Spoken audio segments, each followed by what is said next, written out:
अस्सलामुअलैकुम, मैं हूं मलिक अब्दुर्रहमान और मैं अपने यूट्यूब के चैनल पे तमाम नाज़रीन को खुशामदीद कहता हूं। पाकिस्तान क्रिकेट बोर्ड और बाबर आजम के दरमियान पाकिस्तान क्रिकेट टीम की कप्तानी को लेकर जो है वो एक फड्डा खड़ा हो गया है और मामला जो है वो काफी कशीदा हो गए हैं। और बाबर आजम जो है वो तीनों फॉर्मेट की कप्तानी लेना चाहते हैं, जबकि पाकिस्तान क्रिकेट बोर्ड का फिलहाल जो है वो दिल है कि हम बाबर आजम को सिर्फ और सिर्फ जो है वो T20 की या ज्यादा से ज्यादा जो है वो T20 और ODI की जो है वो कप्तानी सौंपे और टेस्ट की कप्तानी जो है वो शान मसूद ही करते रहे। लेकिन बाबर आजम ने जो है वो जब उनको फोन पे बताया गया कि हम आपको कप्तानी देना चाहते हैं, हम आपको रिस्पेक्ट देना चाहते हैं, जो ज़का अशरफ ने आपको जो है वो बेइज्जत करके निकाला था, हम वो फैसला जो है वो रिवर्स करना चाहते हैं। तो बाबर आजम का पाकिस्तान क्रिकेट बोर्ड के हुकाम को कहना था कि अगर आपने कप्तानी मुझे देनी है तो फिर तीनों फॉर्मेट की दीजिए। मैं पाकिस्तान क्रिकेट टीम की कप्तानी करने के लिए तैयार हूं, मैं पाकिस्तान क्रिकेट को आगे लेकर जाने को तैयार हूं, मैं पाकिस्तान क्रिकेट के लिए हर चीज जो है वो करने के लिए तैयार हूं, लेकिन मुझे आपको तीनों फॉर्मेट की कप्तानी देनी पड़ेगी। मैंने अगर टीम को लीड करना है तो मुझे पता होना चाहिए कि तीनों फॉर्मेट की कप्तानी मेरे पास है, मैंने किन खिलाड़ियों को जो है वो किस वक्त किस जगह पे जो है वो यूटिलाइज कर। और ये नहीं है कि पाकिस्तान क्रिकेट बोर्ड जो है वो बैकफुट पर खेल रहा है या वो बाबर आजम के बड़े तरले कर रहा है। पाकिस्तान क्रिकेट बोर्ड भी जो है वो इक्वली रिस्पेक्ट के साथ जो है वो बाबर आजम के साथ निगोशिएशन कर रहा है और निगोशिएशन ही करने के लिए पाकिस्तान क्रिकेट टीम की आज सिलेक्शन कमेटी जो है बाबर आजम से काकुल ट्रेनिंग कैंप में जो है वो या फिटनेस कैंप में मुलाकात करने के लिए जाएंगे और उनसे बातचीत करेंगे कि वक्ती तौर पर आप जो है वो T20 की कप्तानी संभाल लीजिए। अभी वर्ल्ड कप में जो है वो आप वर्ल्ड कप को फोकस कीजिए, वर्ल्ड कप पाकिस्तान को कैसे जितवाना है इस पर फोकस कीजिए। आप तीनों फॉर्मेट की कप्तानी की जो है वो जिद ना कीजिए। ये ना हो कि जो है वो पाकिस्तान क्रिकेट बोर्ड आपको छोड़कर फिर या मोहम्मद रिजवान को कप्तान बना दे और या फिर जो है वो शहीन शाह अफरीदी को जो है वो कप्तान बरकरार रखा जाए, क्योंकि शहीन शाह अफरीदी की कप्तानी के लिए भी जो है वो बड़ी तगोदो की जा रही है और काफी लोग ये आवाज उठाते हुए दिखाई दे रहे हैं कि शहीन शाह अफरीदी को सिर्फ एक सीरीज की बुनियाद पर जो है वो कप्तानी से नहीं हटाना चाहिए। और कुछ लोग जो है वो फजूल मुगल्लजात जो है वो बक रहे हैं कि शहीन शाह अफरीदी जो है वो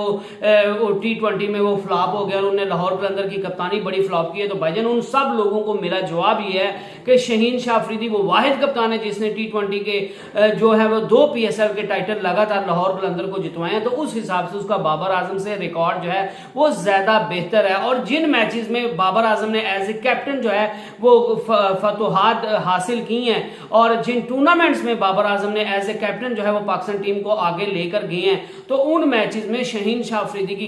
जो बॉलिंग परफॉर्मेंस थी वो बहुत अच्छी। बाबर आजम जब नखरे कर रहे हैं तो इस वजह से भी पाकिस्तान क्रिकेट बोर्ड जो है वो थोड़ा बाबर आजम से बदजन होता हुआ दिखाई दे रहा है। लेकिन उसके बावजूद बाबर आजम क्योंकि पाकिस्तान क्रिकेट का एक बड़ा नाम है, एक जाना पहचाना नाम है और पाकिस्तान क्रिकेट टीम की बैटिंग लाइन की बैकबोन है, तो इस वजह से पाकिस्तान क्रिकेट बोर्ड जो है वो समझता है कि बाबर आजम को पहले बेइज्जत करके ज़का अशरफ की तरफ से निकाला गया था, तो हम बाबर आजम को वही तो रिस्पेक्ट दोबारा देना चाहते हैं। लेकिन बाबर आजम इसी चीज पर बजिद हैं कि मुझे जो है वो अगर मैंने कप्तानी T20 की लेनी है तो फिर तीनों फॉर्मेट की कप्तानी मुझे दीजिए, अदरवाइज मैं कप्तानी कबूल नहीं करूंगा। और बहरहाल आज जो है वो जो सिलेक्शन कमेटी का हुकाम है और बोर्ड के आला हुकाम जो है वो बाबर आजम से काकुल फिटनेस कैंप में मुलाकात करेंगे, उनके साथ निगोशिएशन करेंगे और अगर वो किसी नतीजे पर पहुंच जाते हैं और उनको मनाने की कोशिश करेंगे कि आप वर्ल्ड कप तक जो है वो कप्तानी जो है वो अपने जहन में रखिए, क्योंकि पाकिस्तान क्रिकेट बोर्ड में काफी हुकाम का ये भी ख्याल है कि आप पहले जो है वो वर्ल्ड कप तक पाकिस्तान की कप्तानी जो है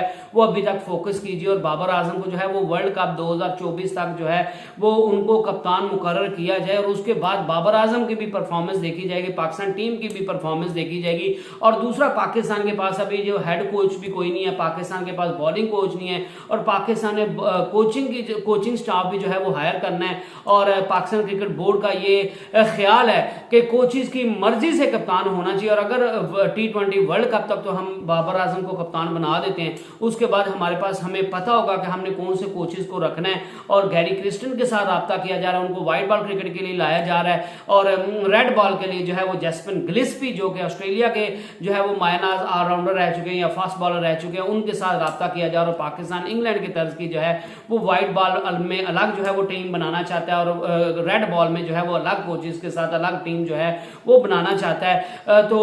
पाकिस्तान क्रिकेट बोर्ड के हुकाम का यही ख्याल है कि जब कोचेस आएंगे तो जाहिर सी बात है कोचेस भी पाकिस्तान क्रिकेट टीम की परफॉर्मेंस के जिम्मेदार होंगे, उनसे भी जो है वो पूछा जाएगा। तो फिर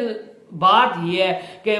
हम कोचिज से पूछे बिना या जिनने पाकिस्तान टीम को जो है वो आगे लेकर जाना है उनसे पूछे बिना जो है वो किसी भी खिलाड़ी को लॉन्गर टर्म के लिए जो है वो कप्तान अनाउंस नहीं कर सकते। लेकिन मुझे जहां तक लग रहा है कि बाबर आजम ये चीजें करके जो है वो बाबर आजम पाकिस्तान क्रिकेट का बड़ा नाम है और वो वक्ती तौर पर उनको पाकिस्तान को जो है वो T20 में जितवाने की कोशिश करनी चाहिए और उनको जिद नहीं करनी चाहिए, क्योंकि अगर इसी तरह जो है वो जिद पर कायम रहेंगे तो पाकिस्तान क्रिकेट बोर्ड इस बार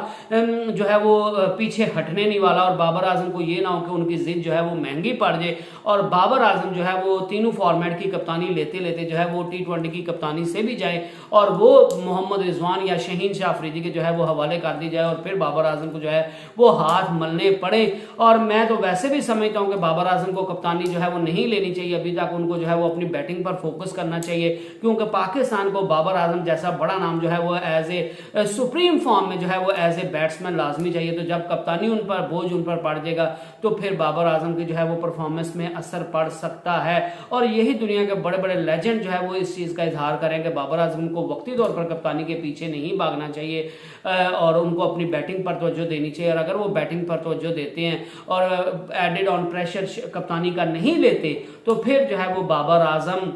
दुनिया के बड़े बड़े रिकॉर्ड जो है वो तोड़ सकते हैं। अब ये ऊंट की करवट बैठता है पाकिस्तान क्रिकेट बोर्ड जो है वो बाबर आजम की सारी फरमाइश मान लेता है या फिर बाबर आजम की जो है वो उनको कप्तानी की रेस से जो है वो हटा दिया जाता है और उनकी जिद और उनकी अना और उनकी हट दर्मी जो है वो उनकी कप्तानी के रास्ते में जो है वो रुकावट बनती है। ये वक्त आने में पता चलेगा और 1 या 2 दिन में मैक्सिमम जो है वो पाकिस्तान क्रिकेट टीम का कप्तान नए कप्तान का जो है वो ऐलान कर दिया जाएगा। आज आई थिंक जो है वो काकूल ट्रेनिंग फिटनेस कैंप में जो है वो सिलेक्शन कमेटी जाएगी और उनके साथ नेगोशिएशन करेगी, बाबर आजम को मनाने की कोशिश की जाएगी। अगर वो मान जाते हैं तो ठीक है, नहीं तो शायद कप्तानी किसी और के हवाले कर दी जाएगी। तो I hope you enjoyed the video. Next video तक अल्लाह हाफिज।